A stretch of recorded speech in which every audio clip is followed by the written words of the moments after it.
Allora io vi chiederei intanto come è stato approcciarvi ai vostri personaggi che comunque hanno una- un ruolo, insomma, rilevante nell'economia del racconto di M.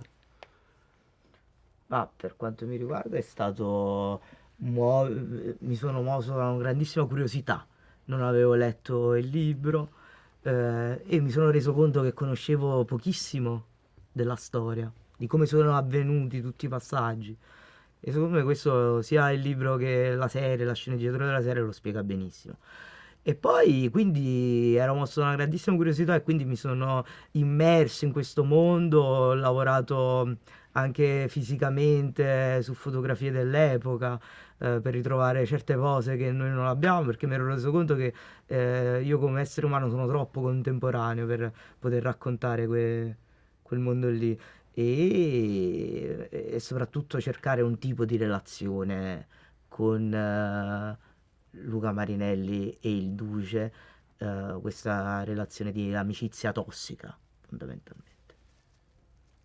Sì, per me è stato parecchio complicato insomma, l'approccio a questo personaggio, alla sua storia, drammaticissima e insomma da donna complicato, no? Immergersi in quei panni e dover subire tutto ciò.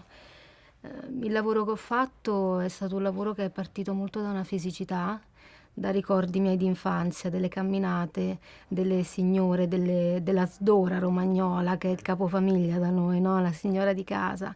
E in quello ho costruito attraverso una fisicità un personaggio che non ha avuto la possibilità molto di parlare, di dire la sua, e ho cercato insomma di trasmettere queste sue parole attraverso i gesti e attraverso anche un accento molto forte, molto di appartenenza, insomma, alla Romagna.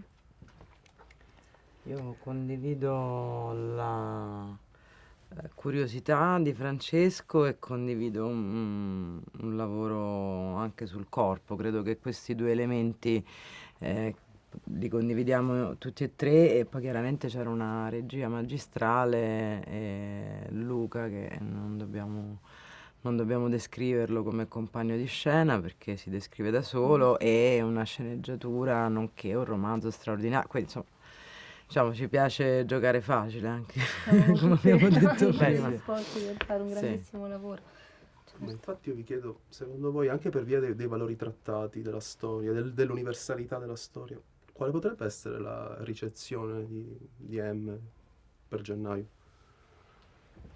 In Italia? Ma sì, Sicuramente, come accade spesso in questo paese, si polarizzeranno le opinioni, quindi speriamo ecco, sia ben accolta, ecco, spero che siano più persone che la accolgano bene perché ne capiscano poi il messaggio finale.